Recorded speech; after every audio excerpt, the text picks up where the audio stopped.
the answer also on there so I can cheat? Why can't I think of this? This is making me crazy. I know this one. Yes, that's it. Oh, I know this one. You need to rush to her side and pull her in your arms and then pour your heart out in a beautiful ballad. It's Enchanted. Sorry. You need to rush to her side and pull her in your arms and then pour your heart out in a beautiful ballad. It was one of those dream come true moments for myself when he's like, I want you to run over the hill, kind of like Julie Andrews in Sound of Music. I was like, oh, dreams do come true.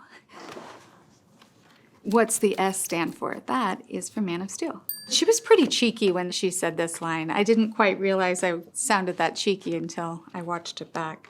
What's the S stand for?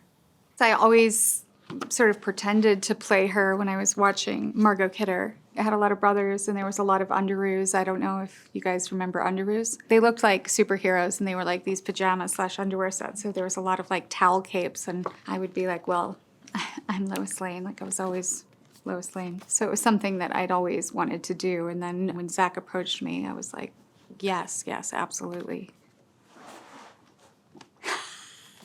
I know this one too.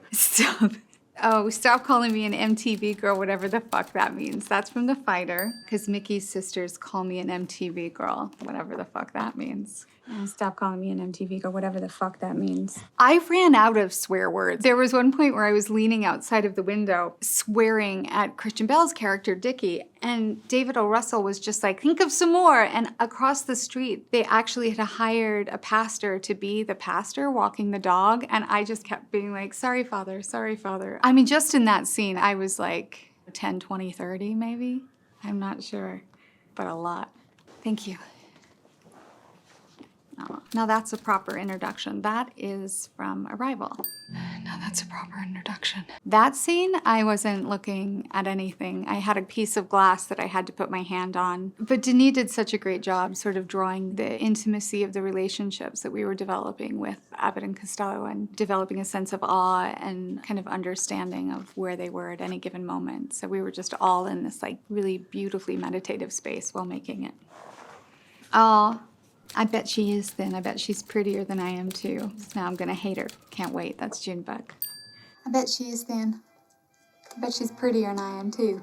Just went through kind of a hard time figuring out how I would fit life into work development and was putting so much time and energy into, I think, stuff I couldn't control really. And I realized it's not worth losing myself to try to pursue something. So when I booked Junebug, it really felt like I found myself in that role in a way. I was able to dive into something that felt very authentic and very familiar to me, and it kind of helped me find my way back to myself, not only as an artist, but just as a person and into like balance and community.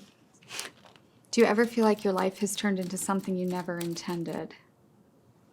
I know this, and for some reason, do you ever feel like your life has turned into something you never intended?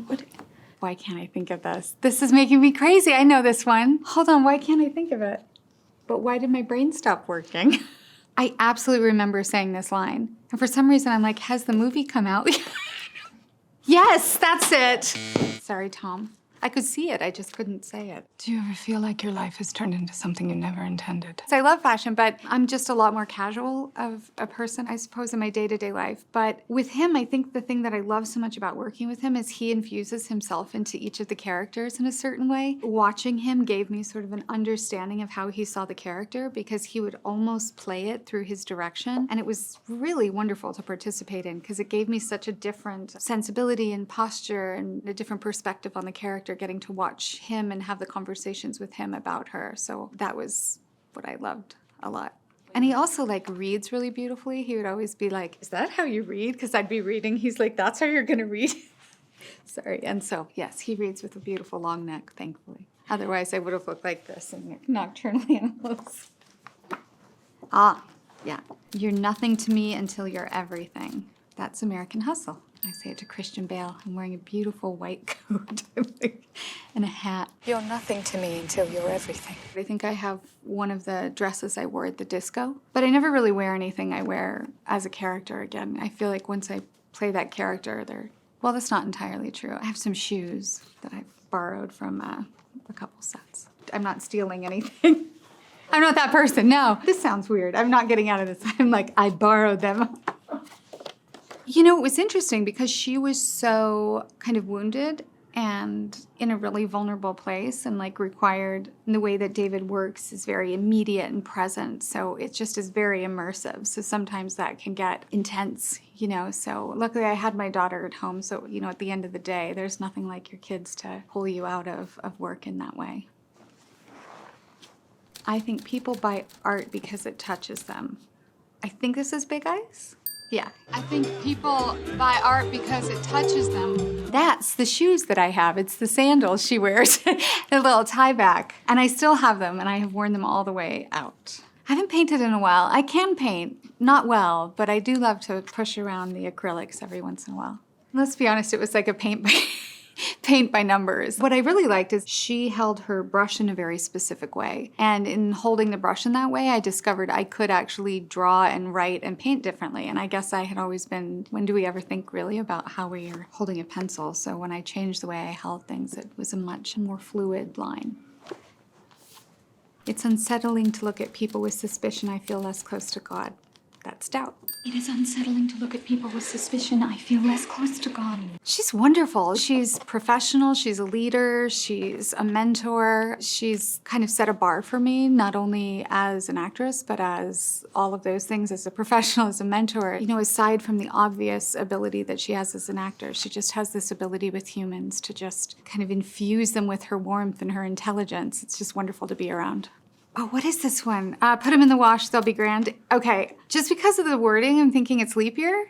Okay, good. Yeah. Good. Okay, I was like, they'll be grand. That's gotta be Irish, yeah. Put them in the wash, they'll be grand. I worked in Ireland on a couple of things, but most recently on Disenchanted, and I worked closely with a young woman named Eve, and she's like, just don't.